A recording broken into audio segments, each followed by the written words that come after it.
এই যে মাস্টার, এদিকে এসো তো, পরিচয় করিয়ে দিই। ও হ্যাঁ, বলুন। একটু লাইটার ছেলেটাকে টাকা দিয়ে আসি। আরে ব্যস্ত হয়েও না, ও ভাসানের পরে দিলেও হবে। শোনো শোনো, এদিকে শোনো, তোমার সাথে পরিচয় করিয়ে দিই। ইনি হলেন রূপনারায়ণ মিত্তির, এই আমাদের এই ৫-৭টা গায়ের এই বিশিষ্ট ব্যক্তিত্ব। কলকাতা এলাহাবাদ ব্যাংকের ডিরেক্টর ছিলেন, এখন এসব ছেড়ে এখানেই চলে এসছে। ভবানীগড়ের জমিদারের বংশধর। জমিদার মানে আপনি জমিদার মশাই? নমস্কার। আর কোথায় আছে বলুন? আমার ঠাকুরদার আমলে তাও যা তিল তিল করে চলতো, বাবার সময় সেসব একেবারে উঠেই গেল। তা ঠিক, তা ঠিক, কিন্তু আমি তো জানতামই না যে এখানে একটা আস্ত জমিদার বাড়ি রয়েছে। আপনি এখানে নতুন এসেছেন বোধ হয়। আমাকে আপনি আগে করবেন না, আপনি যথেষ্ট বয়োজ্যেষ্ঠ মানুষ। আপনাকে আগে কখনো তো দেখিনি। বেশি বেরোনো টেরোনো হয় না বুঝি? বড্ড বাতের ব্যথা বুঝলে, তাই আর দরকার ছাড়া বিশেষ বেরোতে পারি না। তবে প্রত্যেকবার বিজয়ায় তাল দিঘিতে না হাসলেই নয় আর কি। কেন, আপনাদের গ্রামে পুজো হয় না? না না, ব্যাপারখানা তা নয়। এর পেছনে আছে এক ভারী আশ্চর্য ইতিহাস। ইতিহাসের আবার কি? উনি তো মায়ের হাটটার জন্যই এসছেন নাকি? আরে তা তো বটে, কিন্তু কোনোদিন ভেবে দেখেছো যে হঠাৎ ভবানীগড়ের মিত্তির বাড়ির মায়ের সীতাহার আমাদের গায়ে এলো কি করে? ও আচ্ছা আচ্ছা, ওই বড় সোনার হাঁসটা আপনি দান করেছেন? হ্যাঁ, আমিও তো জানি না। চলো চলো, প্যান্ডেলের পেছনে ক্লাব ঘরে বসা যাক। এখন তো সবে বরণ হচ্ছে, হাতে ঘন্টাখানেক সময় আছে। মিত্তি মশাই, আপনি আমাদের সাথে আসুন। রাম, তুমি আবার কোথায় চললে? এই আপনারা এগোন এগোন, আমি ফটিকের দোকানে একটু যাই, দেখি গরম গরম তেলে ভাজা আছে কিনা। সাথে একটু মুড়ি এনো, শুধু শুধু তেলে ভাজা জমে না। আমরা তিনজনে প্যান্ডেলের পেছনটায় ক্লাব ঘরে গিয়ে একটা মাদুরের ওপর বসলাম। রূপনারায়ণ মিত্তিরের বেশ বয়স, বোধহয় ঠাকুর মশাইয়ের থেকেও কয়েক বছর বেশি। ভদ্রলোকের চেহারাটা বেশ ছিপছিপে আর লম্বা। এখন বয়সের ভারে খানিকটা ঝুঁকে গেলেও বোঝা যায় এক সময় বেশ শক্ত সামর্থ্য ছিলেন। পোশাক পরিচ্ছেদ অত্যন্ত সাধারণ। এই শরৎকালের আলতো ঠান্ডাতে উলিকটের মাফলার গলায় দিয়েছেন, তবে হাতে সোনার জল করা ঘড়িখানা আর আদ্যিকালের সোনার ফ্রেমের ভেতর শান্ত দুটো চোখে এখনো বোধহয় খানিকটা মুন্সিয়ানার অবশিষ্ট পড়ে রয়েছে। প্রাথমিক বার্তালাপ হলো। ভদ্রলোক জিজ্ঞেস করলেন আমার বাড়ি কোথায়, কবে এখানে এসেছি, এখানে এসে কেমন লাগছে, ইত্যাদি ইত্যাদি। এদিকে ততক্ষণে রাম গাঙ্গুলিও এক চাঙাড়ি মুড়ি আর শুদ্ধ ভাজা গরম গরম বেগুনি আর ঝাল বড়া নিয়ে হাজির। তার পেছন পেছন দেখলাম এক এক করে ঢুকলো চরণ ঘোষ, কনকনাথ কর্মকার আর নিবারণ ভাদুরী। আমার মনেও হাজার প্রশ্ন উঠছে, কিন্তু আর সেগুলো করা গেল না। কেবল এক ফাঁকে জিজ্ঞাসা করলাম, আপনি এখন কোথায় থাকেন, মানে আপনার সেই পৈতৃক ভিটে? আরে মিত্তির মশাই যে, ভালো তো? হ্যাঁ, এই এই বয়সে যতটা থাকা যায় আর কি। তা তুমি কি বেশ জানতে চাইছিলে ও আমরা এখনো সেই জমিদার বাড়িতেই থাকি কিনা, তাই তো? হ্যাঁ হ্যাঁ। হ্যাঁ, এখনো সেই ভদ্রাসনেই আমার বাস, মানে ওই পুরনো বাড়িরই মূল অংশে। এখন সে বাড়ি শত সহস্র ভাগ হয়ে গিয়েছে বিভিন্ন শরিকদের মধ্যে। তবে সেই সব দিন আর নেই। সেই জৌলুস, সেই জাঁকজমক চাকচিক্য আর নেই। দুর্গাপূজাও বন্ধ হয়ে গিয়েছে বহুকাল। বাড়ির কোনায় কোনায় কত গল্প মিশে রয়েছে জানো। এখন সে বিশাল বাড়ি জীর্ণ হয়ে এসেছে, সবাই চলে গিয়েছে, কারোই আর আসার সময় হয় না। অথচ এককালে এই ভবানীগড়েই যে কত কি কাণ্ড ঘটেছে জানো। আমাদের পূর্বপুরুষ দর্পনারায়ণ কেমন একা হাতে বর্গি ঠেঙিয়েছিল, তারপর ভবানী নারায়ণ, আরেক পূর্বপুরুষ। রাজা মান সিংহের সাথে যুদ্ধ করেছিলেন। আরে মাস্টার, বিশাল বড় বাড়ি, এখনো গেলে দেখতে পারো। বেশি নয়, এখান থেকে কত হবে, ওই 15-20 কিলোমিটারের মতো। কি তাই না মিত্তির মশাই? হ্যাঁ, ওই কম বেশি ওই রকমই একটা কিছু। এই তো আমাকেই তো আজ নরসিংহ বাইকে চাপিয়ে নিয়ে এলো। কতক্ষণই আর লাগলো? ওই 1.5 ঘন্টা মতো হবে। তোমার খুব সুন্দর লাগবে আমি জানি। এখন তো পাড়াটা মিত্তির পাড়া, বিভিন্ন শরিকদের অনেক বাড়িঘর গজিয়ে উঠেছে, তবে পুরনো ভিটেগুলো এখনো রয়ে গেছে। এই মিত্তির মশাই যেই বাড়িটাতে থাকেন, মানে এই মূল বাড়িটা, যেখানে দুর্গা দালান ছিল, একসময় সেখানেই পুজো হতো।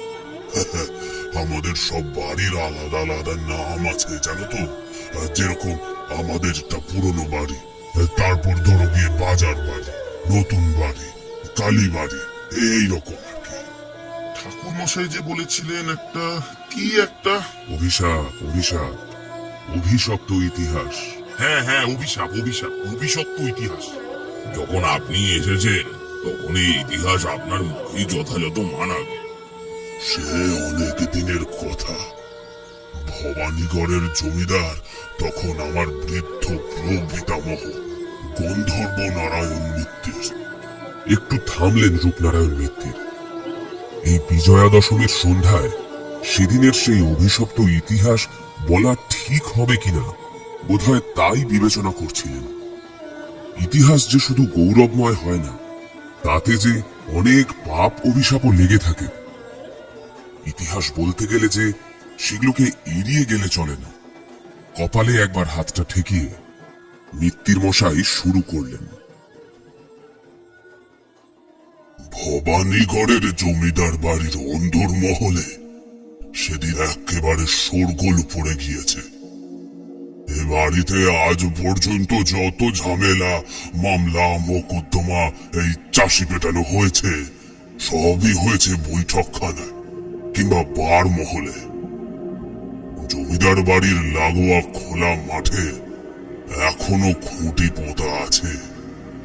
সেই খুঁটি বছরে একবার কি দুইবার কোনো না কোনো প্রজার রক্তে লাল হয়ে থাকত। এখনো ভালো করে দেখলে হয়তো দেখা যাবে কিছুটা রক্তের ছিটে। সেকালে যারাই শাসন করত তাদেরই ধারণা ছিল যে প্রজাদের সামনে চাবুক বা লাঠি না থাকলে কেউই ঠিক সাবুদ থাকে না। দেখো, অস্বীকার করার কোনো উপায় নেই, আমার প্রপিতামহ তার ব্যতিক্রম ছিলেন না। কিন্তু সে যাই হোক, বার মহলে যাই হোক না কেন, অন্দরমহলে কোনোদিন কোনো সমস্যা হয়নি। জমিদার মশাইয়ের 3 রানীর মধ্যে হালকা ঝগড়াঝাটি হয়। এর খোপা বেশি সুন্দর বাঁধা হলে অন্যজনের দাসীর পিঠে গড়গড়ার গরম তামাক এসে পড়ে। আবার যার খোপাখানা সুন্দর বাঁধা হয়েছে তার দাসীর চুলে সোনার কাঁটা গোঁজা হয়। এইরকম ছোটখাটো ঘটনা ছাড়া সেরকম আহামরি কিছু ঘটে না অন্তর্মহলে। কিন্তু সেদিন এক ভয়ঙ্কর কাণ্ড দেখা গেল। বড় বউয়ের সীতাহারখানা খুঁজে পাওয়া যাচ্ছে না। বড় বউয়ের একমাত্র মেয়ে কনক সুন্দরীর বিয়ের সামনে। এ বাড়ির নিয়ম আছে, বাড়ির মেয়ের বিয়ের সময় নতুন কোণে যত নতুন গয়নাই পড়ুক না কেন, একখানা গয়না কনের মা তাকে নিজের গয়নার বাক্স থেকেই দেবে। বড় বউ সে কারণেই তার প্রিয় সীতাহারখানা শেখরার কাছে পাঠিয়েছিলেন পালিশ করার জন্য। সীতাহার পালিশ করে ফিরে এসেছে। রানীমার বেশ স্পষ্ট মনে আছে, সেই হারখানা তিনি নিজের হাতে সিন্ধুকে তুলে রেখেছিলেন। কিন্তু আজ সকালে তিনি কনক সুন্দরীকে নিজের ঘরে ডেকে বললেন, হলো কনক, একবার আয় তো মা, তোর গলায় একবার হারখান পরায় দেখি। কনক সুন্দরীও বেশ লজ্জা লজ্জা মুখ করে মায়ের খাটে এসে বসল। বড় বউ মানে রানীমা আর কি, আঁচল থেকে সিন্দুকের চাবি বের করে সিন্দুকখানা খুললেন। কিন্তু তারপরেই হলো সর্বনাশ। যে বাক্সে সেই সীতাহারখানা থাকার কথা ছিল সেখানে কিচ্ছু নেই। অন্য কোনো বাক্সেও নেই, অন্য কোথাও নেই। রানীমা সিন্দুক ছেড়ে ঘরের অন্যত্র খুঁজতে লাগলেন, সেখানেও নেই। খাটের নিচে, চৌকির ওপর, সমস্ত সম্ভাব্য অসম্ভাব্য জায়গাতে খুঁজেও সেই হার আর খুঁজে পাওয়া গেল না। আমার হার, আমার হার, আমার হার এক্ষুনি খুঁজে আনতে হবে, আমার বাপের ঘরের হার। বড় বউ চিৎকার করে জানান দিলেন। এমনিতে তিনি বড় শান্তিপ্রিয় মানুষ, যা ঝগড়াঝাটি করার তা তিনি ঠাড়ে ঠোড়ে করাই বেশি পছন্দ করেন। কিন্তু এক্ষেত্রে তার জীবন মরণের প্রশ্ন। বাপের বাড়ির স্মৃতি বলে কথা। মুহূর্তে যেন অন্দরমহল তোলপাড় হয়ে গেল। বড় বউ দাবি করলেন প্রত্যেকের ঘরের, এমনকি মেজ বউ ছোট বউয়ের ঘরের হাঁড়িকুড়িও দেখা হোক। কেন গো দিদি, বলি তোমার হাড়ের কি পাখনা আছে নাকি গো? হ্যাঁ, হ্যাঁ লো, আমার বাপের ঘর থেকে এসেছে তো, 3 কুটিয়ার জমিদার বাড়ি, সেখানকার গয়নাগাটির পাকটা থাকে কি না, মাঝে মাঝে পাখা মেলে পাড়া বেরোতে যায়। দেখে নাও গো দিদি, ভালো করে দেখে নাও। আমার সব পাখনা ছাড়া গয়না, সবাই খাঁচার মধ্যে নিশ্চিন্তে ঘুমোয়। সকলের দেরাজ, আলমারি, সিন্দুক সব দেখা হলো, কিন্তু বড় রানীমার সীতাহারখানা দেখা গেল না।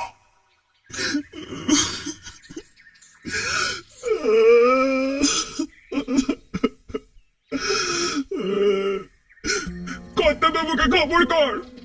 দাসীদের আদেশ দিয়ে বড় বউ হাত পা ছড়িয়ে কাঁদতে শুরু করে দিল। কিন্তু কর্তা বাবুকে খবর করো বললেই তো আর হয় না।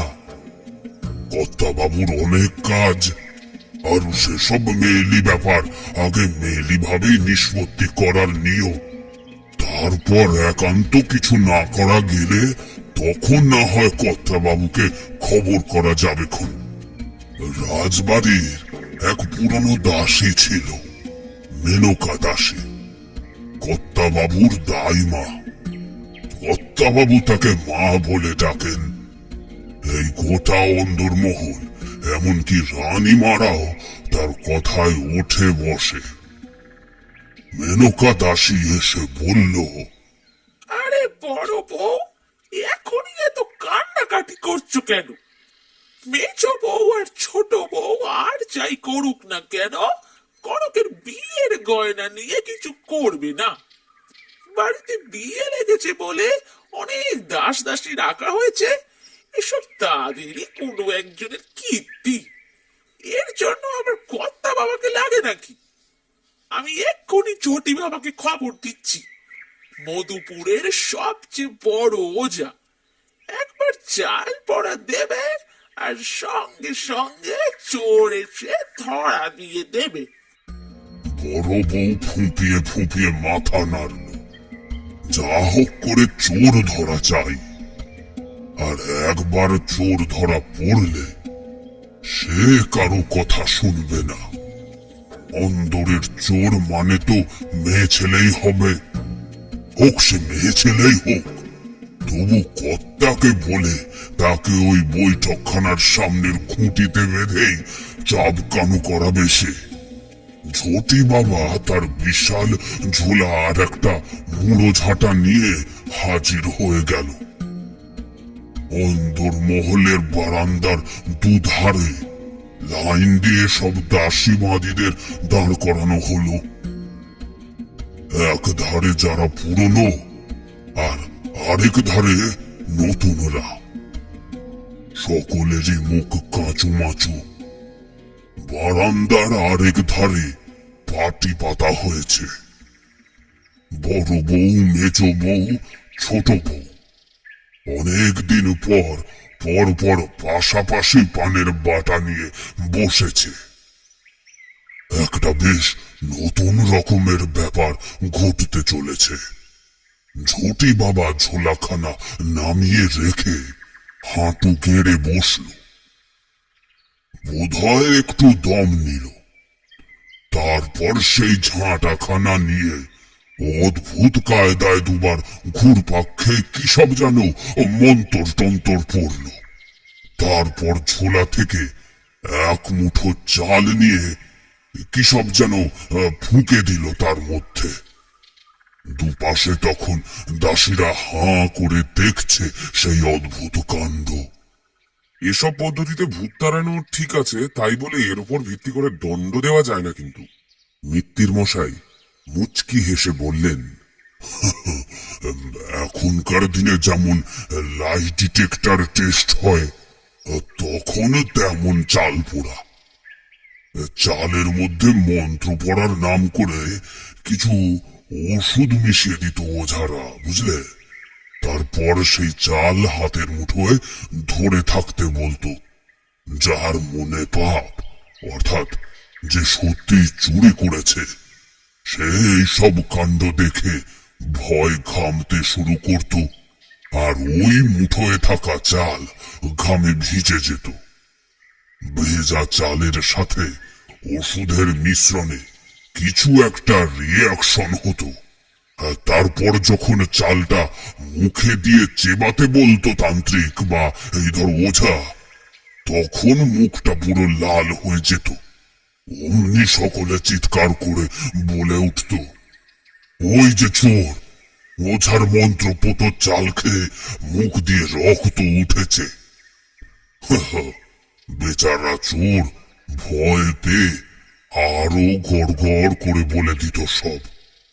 এসব গ্রাম বাংলার চোর তো আর তেমন জাদরেল কেউ নয়। অভাবে পড়ে বা সামান্য লোভে পড়ে হয়তো একটু চুরি টুরি করে ফেলেছে, কিন্তু মাঝে মাঝে তো এরকম জাদরেল চোরেরও দেখা মিলত, তাই না? যাদের হাজার চুরি করেও ধরা পড়ার ভয় নেই, তাই তাদের হাতও ঘামে না। আবার অনেকে কিছু না করেও ওঝার তাণ্ডব দেখে ভয় পেয়ে ঘামতে শুরু করে দেয়।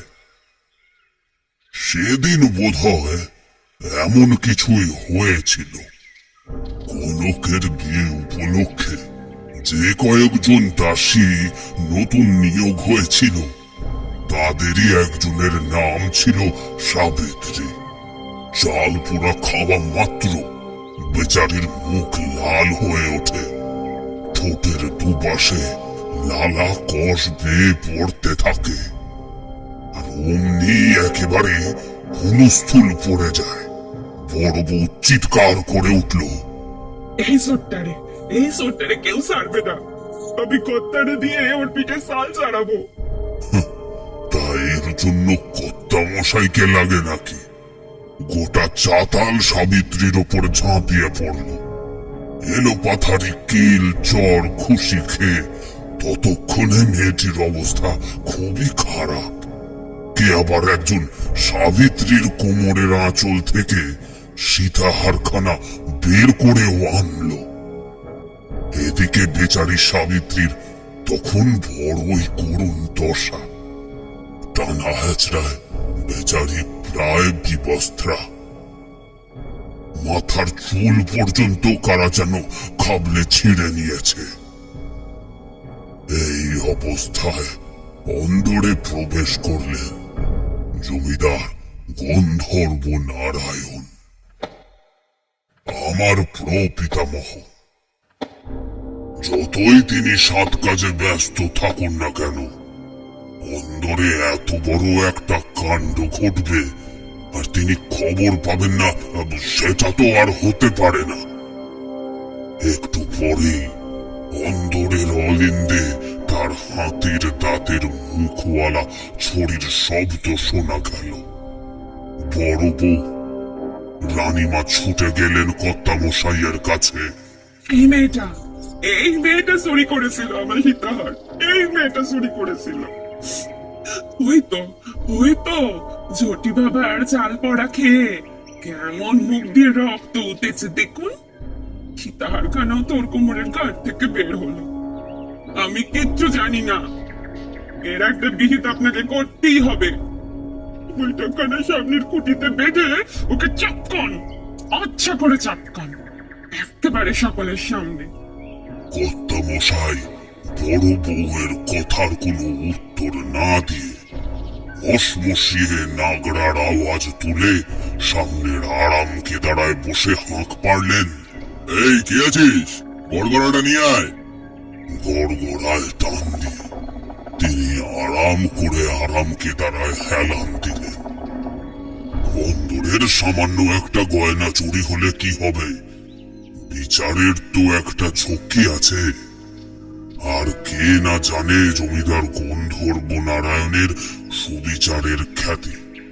তার বিচারের হাত থেকে আজ অব্দি কেউ রক্ষে পায়নি, তা সে যে জাতেরই হোক না কেন।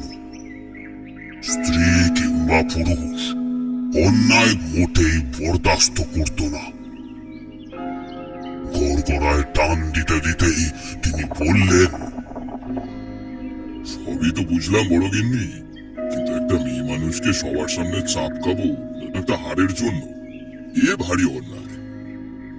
গরম তেলের কড়ায় জল পড়লে যেমন ছ্যাক করে ওঠে, তেমনি করে বড় বউ তেতে উঠলেন। সামান্য হার? হ্যাঁ, এ কথা আপনি কইতে পারলেন? এ আমার বাপের বাড়ির গয়না, আমার মরে যাওয়া মায়ের স্মৃতি। আহা, সে তো বুঝলাম। গন্ধর্ব নারায়ণ স্ত্রীকে সান্ত্বনা দিয়ে বললেন, গিন্নি চিন্তা করো না, চাবুক মারবো না বলেছি, তাই বলে কোনো শাস্তি দেব না তো আর বলিনি। সাবিত্রী বোধহয় এতক্ষণে সকলের থেকে কোনো মতে ছাড়া পেয়ে জমিদার মশাইয়ের পায়ের কাছে এসে পড়ল। হুজুর, আমি সত্যি কথা কইছি, আমি চুরি করিনি। এ হার আমি চোখে দেখিনি। আমার কাছে এ হার কি করে এলো আমি কিচ্ছু জানি না। চুপ কর মুখ পুরি, তোর কোমর থেকে তো বের হলো হারখানা আমাদের সকলের চোখের সামনে। তাহলে আবার মিছে কথা কইছিস কেন? হ্যাঁ, মিছে কথা কইছিস কোন মুখে? আজ প্রথমবার মেজ বউ ছোট বউ এগিয়ে এলো বড় বউয়ের সমর্থনে। সাবিত্রী সবে মাত্র এসেছে বাড়িতে, এখনো কোনো নির্দিষ্ট রানীমার খিদমতের দায়িত্ব পায়নি সে। তাই কারো কোনো গোপন খবরের চাবিকাঠিও নেই তার কাছে। তাই সে কারণেই নির্দ্বিধায় সাবিত্রীকে শাস্তি দিয়ে ক্ষণিকের আনন্দ ভোগ করাই যায়। আর তাছাড়া এই হাড় চুরি নিয়ে সকাল থেকে তারা কি কম হেনস্থা হয়েছে? হ্যাঁ কর্তামশাই, এই মেয়েটাকে ভালো করে শাস্তি দেন তো, একদম ছাড়বেন নে। এর জন্যই দিদি আমাদের গড়ে দাসী দিয়ে খোঁজ খবর নিয়েছে, দেরাজ খুলে সিঁদুর টেনে সব দেখেছে। এরে আচ্ছা করে কয়েক ঘা দেন তো, কয়েক ঘা না দিলে হবে না। কিন্তু যে যাই বলুক, গন্ধর্ব নারায়ণ স্ত্রীলোকের গায়ে হাত দেবেন না। তিনি আদেশ দিলেন, একে গুম ঘরে আটকে রাখ, আর অন্ন জল কিচ্ছু যেন না দেওয়া হয়। 7 দিন বাদে বার করা হবে, তখন যদি বেঁচে থাকে দেখা যাবে না।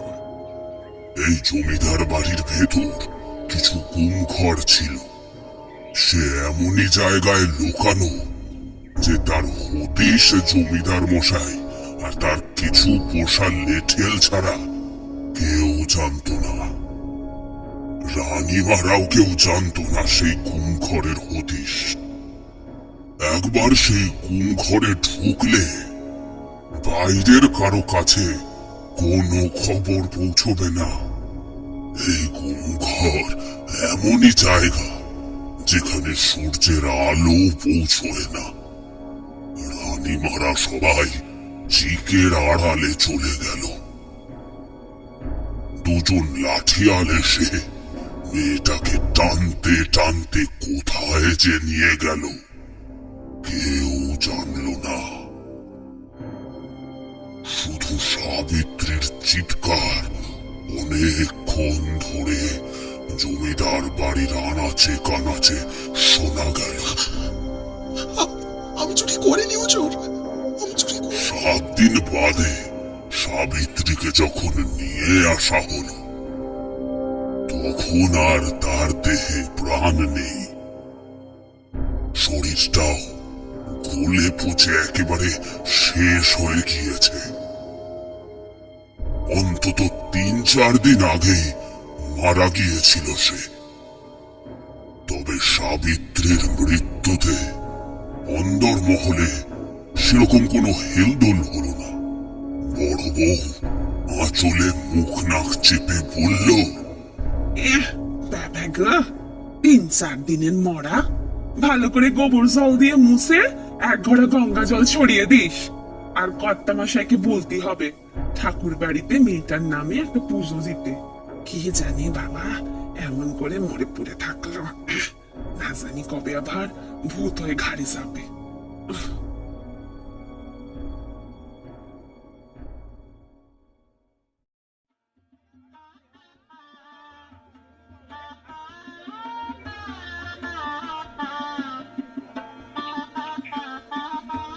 কনক সুন্দরীর বিয়ে আজকে। আলোর রোশনাইয়ে রাজবাড়ি আজকে ঝলমল করছে। নহবতখানায় সানাই বেজে চলেছে সেই সকাল থেকে। সখীরা সবাই মিলে সাজালো কনককে। কি সুন্দর লাগছে মেয়েটাকে, একদম রাজকুমারীর মতো।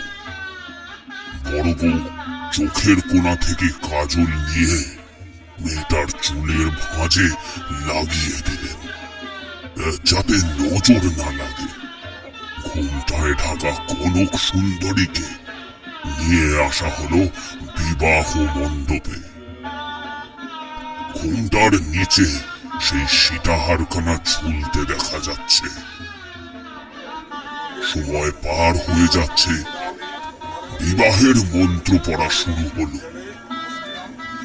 নতুন জামাইয়ের হাতের ওপর কনকের হাত। হঠাৎ নতুন জামাই উপলব্ধি করল তার হাতের ওপরে রাখা নতুন বউয়ের হাতখানা যেন ক্রমশ ঠান্ডা হয়ে যাচ্ছে। কে জানে, হয়তোবা ভয়। যতই যাই হোক, একজন অচেনা পুরুষের ঘরে যেতে চলেছে সে। কিন্তু এক সময় বেশ ভয় হতে লাগলো জামাইয়ের। হাতটা যে ক্রমশ ভারী হয়ে যাচ্ছে, আর কি ভীষণ ঠান্ডা। এভাবে সর্বসমক্ষে সেকালে নববধূর দিকে তাকানো যেত না। কিন্তু গন্ধর্ব নারায়ণের নতুন জামাই আর পারল না। একবার তাকালো সে কনকের দিকে। তাকিয়েই চমকে উঠল। কনকের গলার সীতাহারখানা ক্রমশ যেন রক্তাক্ত হয়ে যাচ্ছে।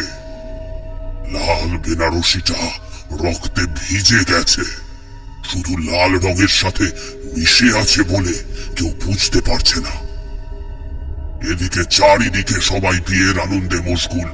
পুরোহিত মশাই জোরে জোরে মন্ত্র পড়ছেন, কিন্তু এদিকে কেউ খেয়াল করেনি। নতুন জামাই চিৎকার করে উঠল, শুধু বোধহয় এই চিৎকারটার জন্যই অপেক্ষা করছিল কনক। সবাই অবাক হয়ে দেখল কনকের রক্তাক্ত দেহটা লুটিয়ে পড়েছে বিবাহ আসরে।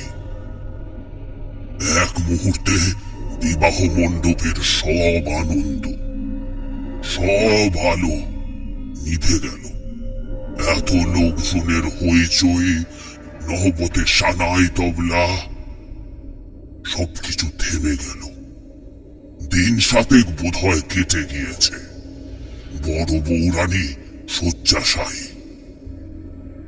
একমাত্র মেয়েটা এইভাবে বিয়ের আসরে শেষ হয়ে গেল। এরপর আর কোন মেয়ের মা সুস্থ থাকতে পারে? কনকের ঘরে তার সব গয়নাগাটি ছড়িয়ে পড়ে আছে। কে আরো সব তুলে সিন্ধুকে রাখবে? কার আর ওদিকে খেয়াল আছে? রাত হয়েছে অনেক। হঠাৎ শোনা গেল বড় রানীর দাসী মহল থেকে চিৎকার। সে যেন এক মরণ চিৎকার। এত গয়না এভাবে খাটের ওপর ছড়ানো। কনকের খাস দাসী বিনতা আর নিজেকে সামলাতে পারেনি। সীতাহারখানা নিয়ে নিজের আঁচলে বেঁধেছিল। ভেবেছিল হয়তো এই অপয়া সীতাহারখানা আরো অত খোঁজ করবে না কেউ। আর খোঁজ করবেই বাকি। বৌরানী তো শয্যাশায়ী। মেয়ে চলে গেল, আর গয়না দিয়ে কি হবে? বাকি বউরা নিজেদের গয়না সামলাতেই ব্যস্ত। তাই সে সীতাহার নিয়ে এসেছিল। হয়তো একটু ভয়ও পেয়েছিল, মরা মানুষের গলা থেকে খোলা। কিন্তু সোনার দামের কাছে ভূতের ভয়ও হয়তো হার মেনে গিয়েছিল। কিন্তু রাতের বেলায় নিজের ঘরে আয়নার সামনে সেই হাড় গলায় দিতেই বিপত্তি। কে যেন হাড়খানা চেপে ধরেছে গলায়। অত বড় সীতাহারখানা ফাঁসের মতো আটকে আছে গলার মধ্যে। গলা দিয়ে টপ টপ করে রক্ত পড়ছে। শ্বাস যেন বন্ধ হয়ে আসছে বিনতার। একবার দুবার হয়তো গলা দিয়ে চিৎকারখানা বের হতে চেয়েছিল, কিন্তু তারপর আর সেটাও বেরোলো না। আশেপাশের ঘর থেকে সে চিৎকার শুনে ছুটে এলো অনেকে। কিন্তু এরকম ভয়ানক দৃশ্য দেখে কাছে যাওয়ার সাহস হলো না কারো। পরিষ্কার বোঝা যাচ্ছে যেন কোনো অদৃশ্য শক্তি হাড়টা টেনে ধরে আছে। গলা দিয়ে ফোঁটা ফোঁটা রক্ত পড়ছে। হঠাৎই সবার চোখের সামনে টানটা যেন আলগা হয়ে গেল। ছিটকে পড়ল বিনতা। কপালটা দেয়ালে ঠুকে গেল। শোনা যায় বিনতা দাসী নাকি 3 দিন অজ্ঞান ছিল। জ্ঞান ফেরার পর সেই হাড়খানা নিয়ে বড় বৌরানীর কাছে রেখে সে সোজা চলে গিয়েছিল বৃন্দাবন। আর কেউ কোনোদিন তার কোনো খোঁজ পায়নি। এরপরও বেশ কিছুদিন কেটে গেল। সীতাহারখানা রয়েছে বড় রানীমার সিন্ধুকে। কিন্তু সে হাড়খানা চোখে পড়লে ওনার বুকটা কেমন যেন কেঁপে ওঠে। ওই হার আর সিন্ধুকে রাখা যাবে না, কিন্তু হারখানা নিয়ে তিনি করবেনই বাকি। হাজার হোক সোনার হার, যতই অপয়া হোক না কেন, জলে তো আর ফেলে দেওয়া যায় না। তিনি একদিন রাতের বেলা ডাকলেন মেনকা দাসীকে। মা, আপনি এই হারটা রেখে দিন। সে কি কথা বড় বউ? এত দামি হারখানা তুমি কিনা আমাকে দিয়ে দিচ্ছ? কিসের আর দামি মা? এই হারখানা আমার মেয়েটাকে কেড়ে নিল। মেয়ের চেয়ে কি আর হার দামি মা? ও হার আপনি নিয়ে নেন। হঠাৎ যেন এই রাতের বেলা কনকের স্মৃতি ভেসে এলো। মেনকা দাসী আঁচলের খুঁটে চোখ মুছে আবার সেই আঁচলেই হারখানা বেঁধে নিয়ে নিজের ঘরে চলে এলো। একবার হারখানা গলায় পড়ে দেখবার স্বাদ হলো, কিন্তু সে স্বাদ সম্বরণ করল মেনকা দাসী।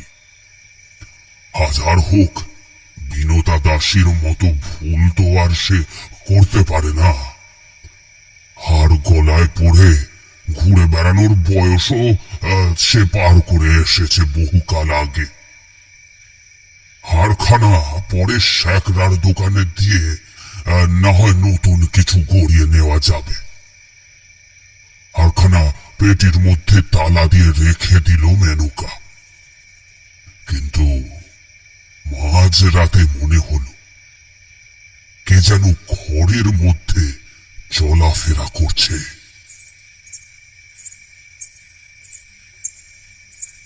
মেনকা দাসীর কান বড় খাড়া, ঘুমও পাতলা, আর পেটের মধ্যে অত দামি হার রেখে কি আর ঘুম ভালো হয় নাকি? তড়াক করে লাফিয়ে উঠে বসল মেনকা দাসী। কিন্তু কই, কেউ তো নেই ঘরে। কিন্তু স্পষ্ট মনে হচ্ছে কে যেন আছে ঘরের মধ্যে। তার পায়ের স্পষ্ট আওয়াজ পাচ্ছে মেনকা। হবে হয়তো মনের ভুল। নিজেকে বুঝিয়ে আবার শুয়ে পড়ল সে। কিন্তু এবার যেন ঘরের মধ্যে আবার পায়চারির আওয়াজ পাওয়া যাচ্ছে। ওদিকে কে যেন পেটের তালা খোলার চেষ্টা করছে। আর তো শুয়ে থাকা যায় না। মেনকা দাসী আবার উঠে বসল। পেটের তালাটা খোলা। পেটের উপরের দিকে কিছু শাড়ি ছিল, সেগুলো মাটিতে ফেলা। কে যেন সেগুলো মাটিতে ছুঁড়ে ছুঁড়ে ফেলে দিয়ে পেটের তালাটা হাতের চাপে ভেঙে ফেলেছে। অদ্ভুত ব্যাপার, কে করলো এমন কাণ্ড? দরজা তো ঘরের ভেতর থেকে বন্ধ, বাইরে থেকে কারোর তো ঘরে আসার কথা নয়। তাহলে কেউ কি আগে থেকে ঘরে ঢুকে ঘাপটি মেরেছিল নাকি? মেনকা দাসী উঠে ব্যাপারটা ভালো করে দেখতে যাবে। এমন সময় মনে হলো কে যেন পিছন থেকে একটা কি যেন ফাঁসের মতো করে তার গলায় চেপে ধরল। মেনকা দাসী হাত দিয়ে দেখল সেই সীতাহারটা। এবার ভয় করতে লাগলো তার। সীতাহারটা ক্রমশ গলার উপর চেপে বসে যাচ্ছে। কে? চিৎকার করে উঠল মেনকা দাসী। কেন গো, আমারে চিনতে পারছো নি? আমি সাবিত্রী গো, তোমার আপন মামাতো বোনের মেয়ে। সেই গোবিন্দপুর থেকে আমারে নিয়ে এলে বিয়ের কাজ করাবে বলে। মেনকা এবার ঘামতে শুরু করলো। কনকের বিয়ে উপলক্ষে অনেক নতুন দাসী নেওয়া হয়েছিল এদিক ওদিক থেকে। সাবিত্রীকেও গোবিন্দপুর থেকে আনিয়ে নিয়েছিল মেনকা দাসী। একটু হাতে হাতে কাজ করে দেবে। বিয়ে বাড়িতে তো আর কাজের অভাব নেই। সাবিত্রী, তুই? মেনকা দাসী যেন অবাক হতেও ভুলে গেছে। ছেড়ে দে আমার, ছেড়ে দে, আমার ছেড়ে দে। ছেড়ে দেবো? হ্যাঁ, কি বলছো গো? তোমাকে ছেড়ে দেব? সেদিন হারখানা তুমিই তো চুরি করেছিলে। কথাটা মিথ্যে নয়। শেখরার দোকান থেকে সীতাহারটা ঝকঝকে হয়ে ফেরত আসার পর থেকে যেন হাতটা নিষ্পিস করছিল তার। এখানে রানীদের গয়না লুটুপুটি খায়। তুই একটা সরালে কে আর অত খেয়াল করবে? মেনকা দাসী নিজেই বেশ কয়েকবার 3 বউয়ের গয়না সরিয়ে ফেলেছে। রানীমারা কেউ জানতে পারেনি। অন্যান্য দাসীদের নজরে হয়তো পড়েছে, কিন্তু মেনকা দাসীকে চোর বলবে? এমন সাধ্য কার? কিন্তু এবার এই সীতাহারটা নিয়ে বড় বউ যে এমন কুরুক্ষেত্র বাঁধিয়ে বসবে সেটা মেনকা বুঝতে পারেনি। তাও ঝুটি বাবাকে এনে একরকম ব্যাপারটা সামাল দেওয়ার চেষ্টা করেছিল সে। ঝুটি বাবা তো আর মেনকা দাসীর হাতে চাল পোড়া দেবে না। আর অন্য কেউ তো চুরি করেনি যে চোর ধরা পড়বে। ঝুটি বাবা যদি চোর ধরতে নাই পারে তবে তো আর হারের আশা ছেড়েই দিতে হবে।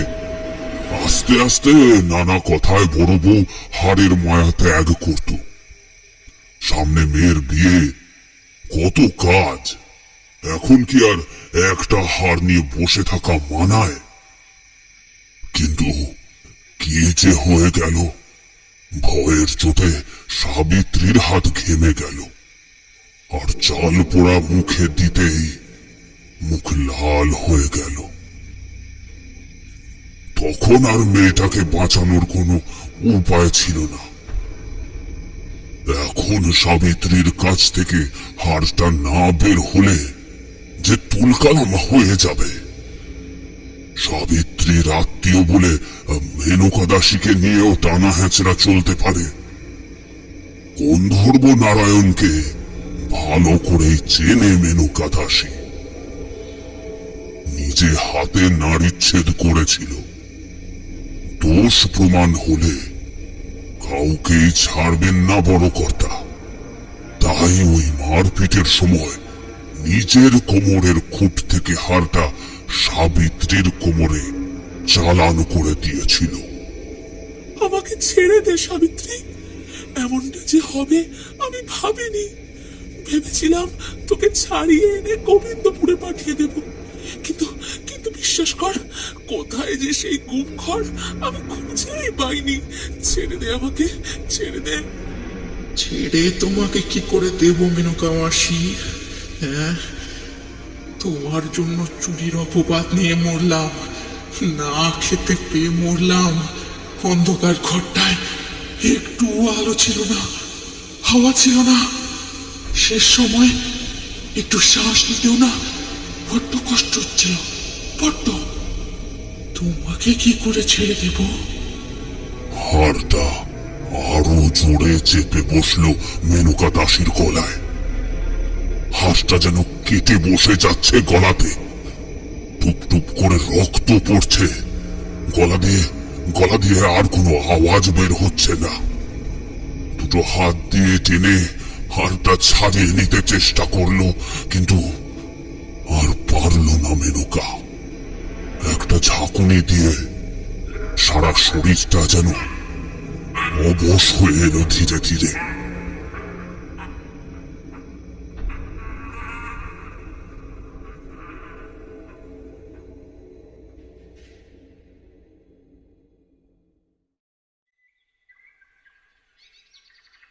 পরদিন সকালে অনেক বেলা অবধি মেনকা দাসীকে দেখতে না পেয়ে দৌড়ে এলো বড় বৌঠান। আর কেউ হয়তো জানে না, কিন্তু সে তো জানে আগের রাতেই যে সীতাহারখানা সে দিয়েছিল মেনকা দাসীকে। অনেকবার দরজা ধাক্কিয়েও কোনো লাভ হলো না বিশেষ। শেষমেশ লাঠিয়াল এনে দরজা ভাঙতে দেখা গেল খাটের ওপর হাত পা ছড়িয়ে শুয়ে আছে মেনকা দাসী, আর তার গলায় ঝুলছে সেই সীতাহার। গলা দিয়ে টুপ টুপ করে রক্ত পড়ছে। সীতাহারখানাও রক্তাক্ত হয়ে আছে। এই হারখানা আপনি শ্যাকরাকে দিয়ে দেন, গলিয়ে একটা কিছু বানিয়ে নেবক্ষণ। আগুনে পুড়ে গেলে আর কোনো অভিশাপ থাকে না। মুখে এক খিলি পান ঢুকিয়ে বলল বড় বউ। আজকাল বেশ কয়েকদিন ধরে গন্ধর্ব নারায়ণ বড় বউয়ের মহলেই থাকছেন। কনকটা ওভাবে মারা যেতে বেচারি বড় বউ একেবারে একলা হয়ে গিয়েছে। ছোট বউ বা মেজ বউ এ ব্যাপারে খুব একটা আপত্তি করে না। সকলেরই একটি দুটি সন্তান আছে। সন্তান হারানোর দুঃখ মায়েরা বুঝবে না তো আর কে বুঝবে? সতীনে সতীনে যতই কুটকাচালি থাকুক না কেন, কনক তো তাদেরও মেয়ে ছিল। কর্তামশাই কয়েকদিন বড় বউয়ের মহলে থাকলে বড় বউয়ের মনটা যদি একটু শান্ত হয় তো হোক না, তাই আর বাকি দুই বউ খুব একটা আপত্তি করে না। জমিদার গন্ধর্ব নারায়ণ বড় বউয়ের হাতে সীতাহারখানা দেখেই চোখ ফিরিয়ে নিলেন। কনকের মুখখানা মনে পড়ে গেল তার। এমনিতে সন্তানদের দিকে দেখার সময় নেই, কার যে কি নাম তাও গুলিয়ে ফেলেন মাঝে মাঝে। কিন্তু কনক আর যাই হোক প্রথম সন্তান, আর বিবাহ মণ্ডপে ওই মেয়েটার ওই রকম বেদনাদায়ক মৃত্যুও কি আর সহজে ভোলা যায়? এখনো এই হাটটা বাড়িতে আছে? কি করব, সোনার হার যে জলে তো আর ভাসিয়ে দিতে পারি না। নানক আমাকে দিয়েছিলুম তো, তা তিনিও তো। যাকে যাক, এ তো মনে হচ্ছে এমন অভিশাপ লেগেছে যে পুকুরে ফেলে দিলে পুকুরও শুকিয়ে যাবে। ঠিক আছে, বিদু শেখরাকে খবর দেবো কোন। হারখানা গলিয়ে দেখো কি গয়না করবে। আমার আর গয়না। বড় বউ পান চিবোতে চিবোতে সকোক্তি করলে, তা যা ভাবনা সেই কাজ। পরের দিন বেলা পড়তেই বিধু শেখরা এসে হাজির। তা মা জননী, এ তো বেশ ভারী গয়না, 10.5 ভরি মতো সোনা আছে। তা কি বানাবেন এটা দিয়ে? ও তুমি যা হোক একখানা গড়ে দিও। আমি আর কি বলবো, আমার আমার কি আর গয়না পরার বয়স আছে?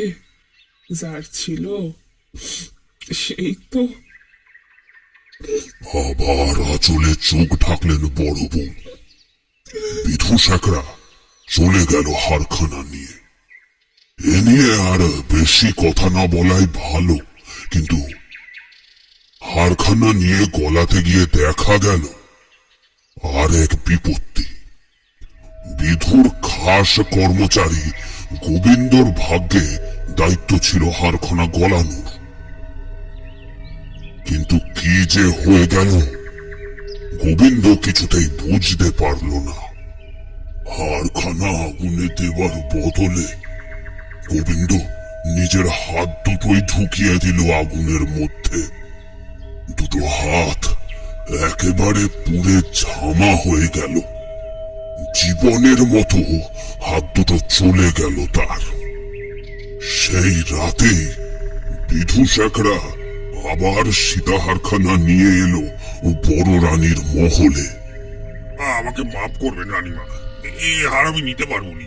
এই হার নিজে পুড়লো না, আমার সবচেয়ে বড় কারিগরের হাত দুটো পুড়িয়ে দিল। এই হার আমি নিতে পারবো নি রানীমা। সত্যি সেদিন বোধহয় হারখানা গঙ্গার জলে বিসর্জন দেওয়ার মতোই অবস্থা হয়েছিল। ওই সীতাহার যদি চৌমাথায় ফেলেও আসা হতো তবু কেউ ওর দিকে ফিরেও চাইতো না। শেষ পর্যন্ত গন্ধর্ব নারায়ণ তাদের কুলপুরোহিতকে ডাকলেন। ঠাকুরমশাই, আপনি যদি কিছু এর ব্যবস্থা করেন, আপনি যদি এই হারটা গ্রহণ করেন, তবে হয়তো আমাদের পরিবারটা বেঁচে যায়। পুরোহিত চক্রবর্তী মশাই অনেক ভেবে বললেন, আমি সর্বত্যাগী অকৃতদার সন্ন্যাসী। আমি এই হার নিয়ে কি করব? তার চেয়ে এই হার কুলদেবী মা দশভুজার গলায় পরানো থাক। দুর্গাপুজোর সময় 4 দিন মা দুর্গার গলায় পরিয়ে দিস ওই হারখানা। তোরা বরং হারখানা দেবী মাকে দান কর, তাহলে আর কোনো অভিশাপ একে স্পর্শ করতে পারবে না। আমার পিতামহ গন্ধর্ব নারায়ণের মনে তবুও একটা সংশয় ছিল। কিন্তু পুরোহিত মশাই, এতজন এই হারটি গলায় পড়েছে, কতজনের রক্ত লেগে আছে এই অভিশপ্ত হারে। এই হার দেবীকে দান করব, এতে কোনো অমঙ্গল হবে না তো? না না, দেবী মা তো অমঙ্গল বিনাশ করেন, বিপদ ভঞ্জন করেন। আর এ পৃথিবীতে আমাদের বলে তো আর কিছুই নেই, সবই তো তার জিনিসই তুমি তাকে ফিরিয়ে দিচ্ছ। তারপর আর কি?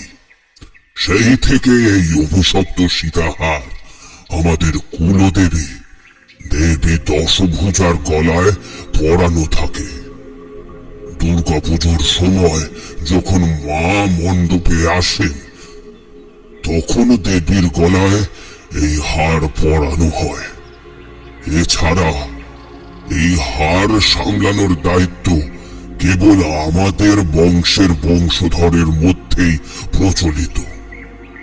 পণ্ডিত মশাই এও বিধান দিয়েছিলেন যে দুর্গাপুজো ছাড়া এ হার যেন আমাদের বংশধর ছাড়া কেউ হাত না দেয় বা সেটার সাথে একা সময় না কাটায়। আজও সেই রীতি মেনে চলছি আমরা, তাই এখানে আজ উপস্থিত। আর সেই সাবিত্রীর কি হলো? তাকে কি আর দেখা যায়নি? না, দেবী দশভুজার গলায় হারটা পরানোর পর থেকে আর কোনোদিন সাবিত্রীকে দেখা যায়নি।